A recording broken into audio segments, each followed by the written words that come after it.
Subscribe कीजिए हमारे channel नूर रज़ा को और बेल आइकन को प्रेस कीजिए, जिससे आपको हमारी न्यू वीडियो की नोटिफिकेशन मिलती रहे। आज की रात क्यों मकबूल रात है? अरफात के मैदान में दुआ कबूल होती है? भाई जवाब दीजिए आप। होती है ना? हाजी अरफात के मैदान में जो दुआ मांगे दुआ कबूल। क्यों? क्या है वहां पर? वो तो एक मैदान है। तो जवाब मिलेगा, एक नबी की एक वलिया से मुलाकात हुई, हजरत आदम। आरफा कहते हैं पहचानने को। हजरत आदम ने अपनी बीवी को पहचान लिया, दोनों की मुलाकात अरफात के मैदान में हुई। इस मुलाकात के वक्त को परवरदिगार ने इतना मकबूल बना दिया कि अब जहां मुलाकात हुई उस जगह पे कोई पहुंच के दुआ करे तो अल्लाह दुआ को कबूल कर लेता है। तो नबी की मुलाकात वलिया से हो तो वो दुआ की कबूलियत का वक्त है, और नबी की मुलाकात खुदा से हो तो क्या वो रात दुआ की कबूलियत की रात नहीं होगी? तो आज की रात दुआ की कबूलियत की रात है। खूब अल्लाह की बारगाह में इस्तिग़फ़ार करो, खूब तौबा करो, खूब मग़फ़िरत की भीख मांगो, आइंदा गुनाह न करने का अहद करो, अल्लाह को राज़ी करो, उसके हबीब सल्लल्लाहु अलैहि वसल्लम को राज़ी करो। और ये आखिरी बात और अर्ज़ कर दूँ, मायूस कभी मत होना। हमने कभी किसी दुश्मन को बड़ा नहीं समझा, हमें तो कान में पैदा होते ये बात डाल दी गई, अल्लाह अकबर, अल्लाह सबसे बड़ा है, अल्लाह सबसे बड़ा है, वो कादिर मुतलक है। हाँ, हमारी गलतियां, हमारी कोताहियां, हमारे शामत आमाल, हमारी बुराइयां, ये हमारे लिए नुकसानदेह हैं और जिसकी वजह से हम तकालीफ के अंदर गिरफ्तार होते हैं। लेकिन जहां हम अपना रुख कुदरत की तरफ कर देंगे तो मेरा मौला फरमाता है, मेरे बंदे तू एक बालिश बढ़, मैं मेरी रहमत एक हाथ बढ़ेगी। तू मेरी तरफ चल करके आ, मेरी रहमत दौड़ कर तेरा इस्तकबाल करेगी। वो बुला रहा है, आज की रात उसकी तरफ आ जाओ, उससे लौ लगाओ, उससे अपनी मोहब्बत को उस्तवार करो, गुनाहों से रिश्ता तोड़ो। मैंने अभी कल ही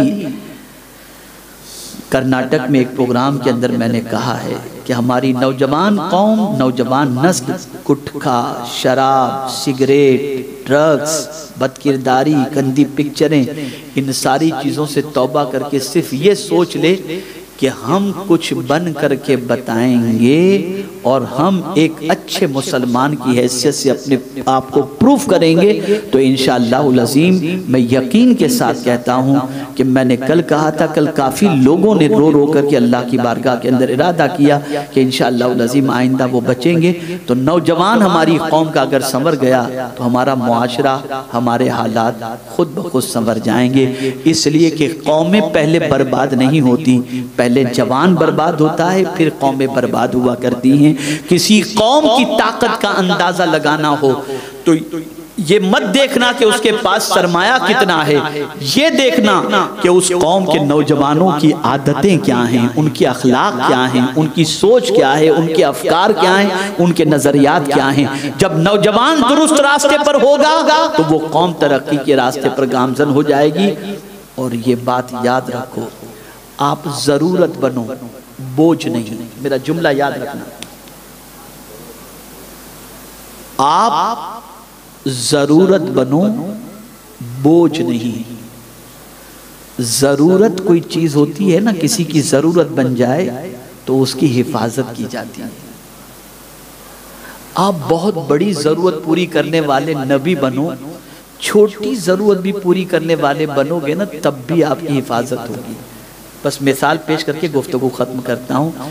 सुई बहुत मामूली है, सुई बहुत मामूली, 1 रुपये की मिलती होगी, लेकिन ज़रूरत की है तो बड़े महफूज मकाम पर घर में मौजूद होती है, उसे हिफाजत से रखा जाता है।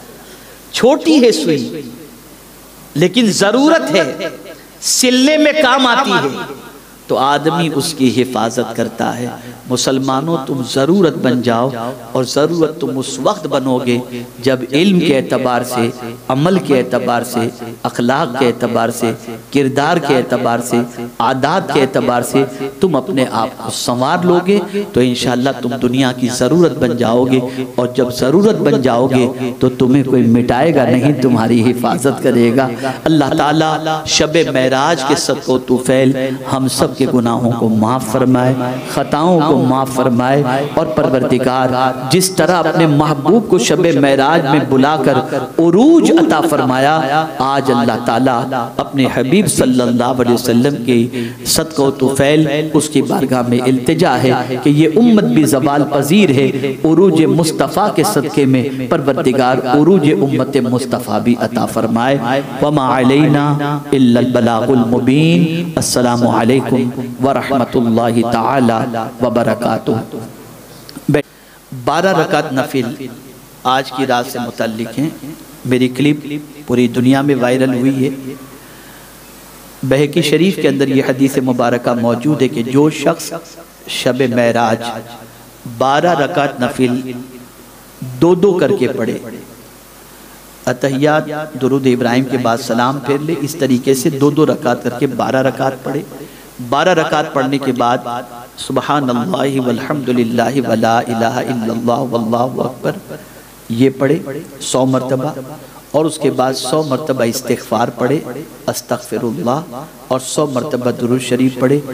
उसके बाद अपने रब से जो भी जायज़ हाजत पेश करेगा, शब मेराज के सदक़े में अल्लाह उसकी हाजत को पूरी फरमाएगा।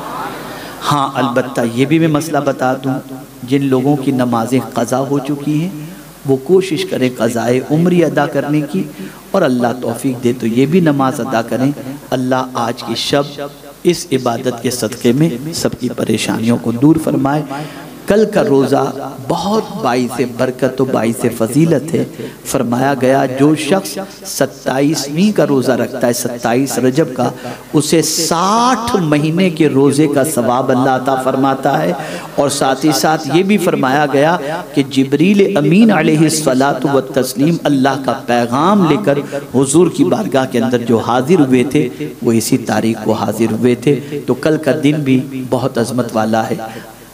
जुम्मा है, यूं भी अजमत वाला, और 27 रजब और अजमत वाला।